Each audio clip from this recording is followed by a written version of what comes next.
I'm Harold Waters, OSU Extension. I'm a field specialist, agronomic systems, and we're at the Western Research Station, Western Agriculture Research Station, which is part of OSU's research facilities around the state. I've been working here, actually going back to my industry days, since the 1990s, maybe even early 1990s. Used to do a lot of herbicide work here then. Now I'm doing mostly fertility work, nutrient management. And we're standing in my potassium plots. This is actually potassium buildup plots. Joe and I spent about $5,000 on some intensive grid sampling, quarter-acre grids. And we found a couple of spots here on the farm that are very low in phosphorus and potassium. So right next to me there is our phosphorus plots, and then this is the potassium plots. You can see some discoloration. This is one of my no application treatments.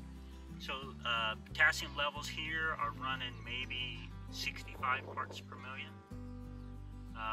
Other plots out here, we've got them up to 100, but I'm having great difficulty getting them above 100. I am using the tri-state recommendations for potassium buildup. So this is 6 years into a buildup. By 6 years, we should have been more than buildup to our 150 parts per million. And for my samples I took last fall, we're not there yet. I'm going to wrap up this trial this year. After 6 years, I've learned all I can learn about buildup of potassium. And what I found is it's difficult. You just don't want to let your levels get that low in the first place. So yield is a big one. The discoloration you can see here as well in the leaf tips. I do a corn-soybean rotation, so I've had 3 corn years and 3 soybean years. Corn tends not to be as affected as the soybeans are. They will go through little spurts where we'll get some discolored leaves, and then we'll get a rain event or cooler weather and the roots grow a little bit farther. We'll pick up a little bit of potassium and then they kind of recover. But yield impact is still there. Soybeans, like I said, they tend to kind of show some of these symptoms all season long. But, you know, where we put, like over here, that dark green patch, another one beyond that, that's where we're putting potassium down. It looks like an annual application of potassium is as good as the buildup. So where we do apply potassium, things look pretty good.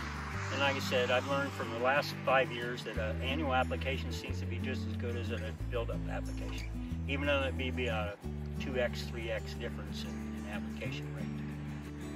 As far as potassium deficiencies apparent in soybeans, the discoloration, it's pretty easy to see the leaf margins. You know, that's pretty classic potassium deficiency. These soybeans were planted on April 27th in 30-inch rows. I do that but partly because it's easy to harvest and whatever else. But we should still have been closed over these rows. Still wide open. You could easily plant another row in the middle and still probably wouldn't touch. So reduced plant growth certainly is out here. They're shorter as you look, even though it's uphill a little bit, where you might see some shorter soybeans actually get taller because we have some treatments up there that are full application of potassium. And then yield, said. Yield differences can run 20%, 30%, something in that neighborhood. Takeaway points, soil test, maintain your P and K levels. I mean, to me, those are the 2 good takeaways from this. And then if you run low, you know, particularly if you're below 100 parts per million, we'd like to see in the 120, 150 parts per million neighborhood rather than 100. But I would recommend probably an annual application of potassium.